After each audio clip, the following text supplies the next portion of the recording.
शीर्षक छायाओं का भूल भुलैया। मुगल साम्राज्य में सम्राट अकबर बुद्धिमानी और शक्ति के साथ शासन करते थे। उनके साथ उनके सबसे भरोसेमंद सलाहकार बीरबल थे, एक व्यक्ति जिनकी चतुराई और समझदारी की कोई तुलना नहीं थी। बहुत से लोग उनके दोस्ताना संबंध की प्रशंसा करते थे, लेकिन एक रहस्यमयी घटना ने उनके साहस और समझ की परख कर दी। एक दिन शाम को, जब राज्य में फसल उत्सव की खुशियां मनाई जा रही थीं, एक राजदूत घबराहट में दरबार में आया। उसके हाथ में एक सुनहरा पत्र था, जिस पर एक अजीब सा चिन्ह बना था, एक सांप जो अपनी ही पूंछ को पीगल रहा था। महाराज, ये पत्र महल के दरवाजों में गड़ी एक तलवार की मूठ पर बंधा हुआ पाया गया, उसने कांपते हुए कहा और पत्र अकबर को सौंप दिया। सम्राट ने पत्र को खोलकर पढ़ा। अगर हिम्मत हो तो छायाओं के भूल भुलैया में प्रवेश करो। सबसे महान खजाना भीतर है, लेकिन सावधान रहो, असफलता का दाम है अनंत अंधकार। दरबार में सन्नाटा छा गया, सभी के चेहरे पर डर और उत्सुकता का मिश्रण दिखने लगा। लेकिन अकबर की आंखों में एक चमक थी। एक मंत्री ने चेतावनी दी, ये निश्चित ही एक जाल है। दूसरे ने बुदबुदाया, ये हमारे साम्राज्य के लिए एक चुनौती है। अकबर मुस्कुराए और बीरबल की ओर मुड़े। तुम्हारा क्या विचार है मेरे मित्र? बीरबल, जो हमेशा शांत रहते थे, इस बार गंभीर दिख रहे थे। महाराज, यह एक पहेली है, लेकिन इसके पीछे खतरों की परतें छिपी हुई हैं। फिर भी अगर हम सावधानी से आगे बढ़ें तो इसके रहस्यों को उजागर कर सकते हैं। अकबर के साहसी मन ने सावधानी को पीछे छोड़ दिया। सुबह की पहली किरण के साथ हम इस भूल भुलैया की ओर प्रस्थान करेंगे। बीरबल, तुम मेरे साथ चलोगे? चलो, इस रहस्य का पर्दा उठाएं। दृश्य 1, भूल भुलैया की यात्रा। अगली सुबह अकबर, बीरबल और चुनिंदा गार्डों का एक दल यात्रा पर निकल पड़ा। वे घने जंगलों और कोहरे से ढकी घाटियों को पार कर एक विशाल पत्थर की संरचना तक पहुंचे, एक जटिल भूल भुलैया जिसमें ऊंची दीवारें और संकरी पगडंडियां थीं, जो अज्ञात की ओर मुड़ती जा रही थीं। दीवारों पर बेलें चढ़ी हुई थीं और गलियारों में एक ठंडी हवा गूंज रही थी। प्रवेश द्वार पर एक प्राचीन संरक्षक खड़ा था, जिसकी आंखें बर्फ जैसी ठंडी थीं। सिर्फ वे लोग प्रवेश कर सकते हैं जिनके दिल में साहस है, उसने रास्ता रोकते हुए कहा। अकबर ने सिर हिलाया, ये संकेत देते हुए कि वह तैयार हैं। संरक्षक ने बीरबल की ओर भी इशारा किया और संकोच के साथ दोनों ने आगे कदम बढ़ाया, अपने गार्डों को पीछे छोड़ते हुए। जैसे ही उन्होंने प्रवेश किया, एक भारी लोहे का दरवाज़ा उनके पीछे बंद हो गया। बीरबल ने दीवारों पर अजीब सी लिपि देखी। अकबर, इन लेखों को देखिए, ये चेतावनियों की तरह लग रहे हैं, उन्होंने फीकी लिपि पर अपनी उंगली फेरते हुए कहा। हर एक लेख में उन लोगों के चित्र थे जो कभी फंसे हुए, कभी खोए हुए या कभी कभी छायाओं में गायब होते दिखाई दे रहे थे। तभी भूल भुलैया की जमीन कांपी और दीवारों पर परछाइयां नाचने लगीं, जो भूतिया आकृतियों में बदलकर अजीब पहेलियां फुसफुसाने लगीं। पहली पहेली गूंजी, जो खोज रहे हो उसे आंखों से मत खोजो। सही रास्ता प्रकाश दिखाएगा। गलियारों में अंधेरा था, सिवाय एक धुंधली रोशनी के जो एक लालटेन से झलक रही थी। बीरबल ने संकेत को समझते हुए अकबर को घुमावदार रास्तों में सावधानी से चलने के लिए कहा, प्रकाश की धुंधली झलक का अनुसरण करते हुए और अंधेरे मार्गों से बचते हुए। उन्हें नकली दरवाजों, बंद होती दीवारों और अचानक खुलने वाले गड्ढों का सामना करना पड़ा। लेकिन बीरबल की चतुराई और अकबर के साहस के साथ वे हर चुनौती का सामना करते हुए भूल भुलैया के केंद्र की ओर बढ़ते गए। दृश्य 2, मृग तृष्णा का कक्ष। कई घंटे चलने के बाद वे एक विशाल कक्ष में पहुंचे जिसमें हर प्रकार के दर्पण लगे हुए थे। हर दर्पण में न सिर्फ उनकी परछाइयां दिखाई दे रही थीं, बल्कि उनमें उनके डरावने, भयानक रूप भी दिख रहे थे।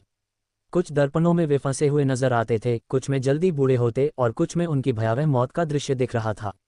कमरे के बीच में एक पत्थर की पटिया पर एक पहेली खुदी हुई थी।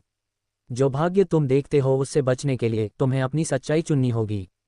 अकबर इस पहेली के अर्थ को समझ ही रहे थे कि एक दर्पण अचानक बीरबल की आवाज में बोलने लगा, उन दोनों का मजाक उड़ाते हुए। क्या तुम सोचते हो कि तुम इतने चतुर हो, मूर्ख इंसान? और उनके अक्स दर्पणों से बाहर आकर छायाओं में बदल गए।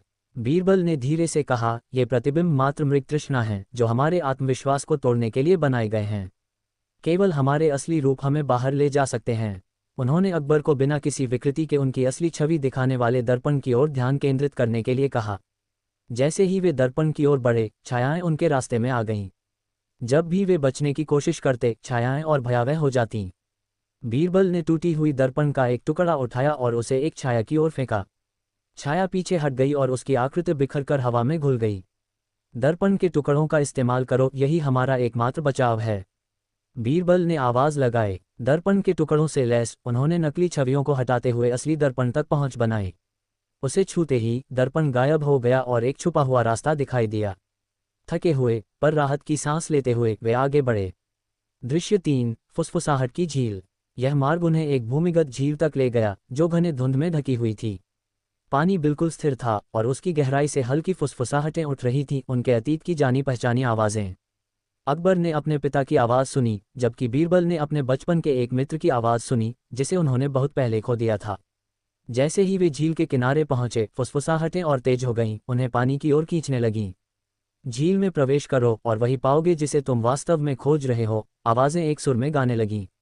अकबर मानो सम्मोहित हो गए हों पानी के पास बढ़ने लगे, लेकिन बीरबल ने उनका हाथ पकड़ लिया। महाराज, ये फुसफुसाहटें हमें खतरे में डालने के लिए हैं। ये जाल हमारे गहरे सपनों और भय को भुनाने के लिए बिछाया गया है। लेकिन जैसे ही वे पीछे हटने की कोशिश करते, पानी बढ़ने लगा और उसने छायादार हाथों का रूप ले लिया जो उन्हें अपनी ओर खींचने लगे।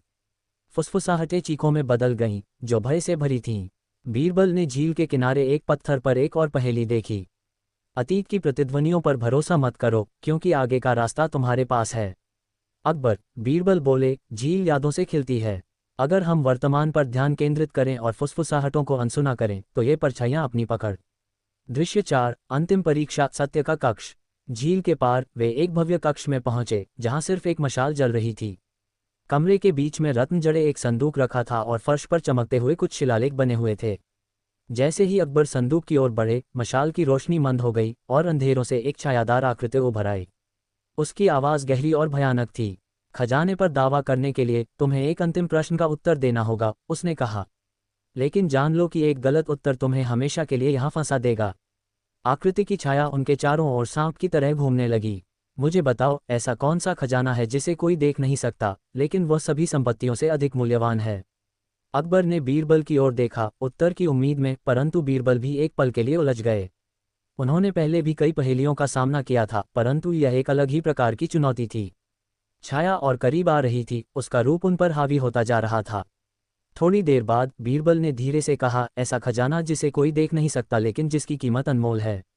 वह है ज्ञान, स्वयं को जानने की समझ। छाया एक पल के लिए ठहर गई और पूरे कक्ष में एक गहरी शांति छा गई।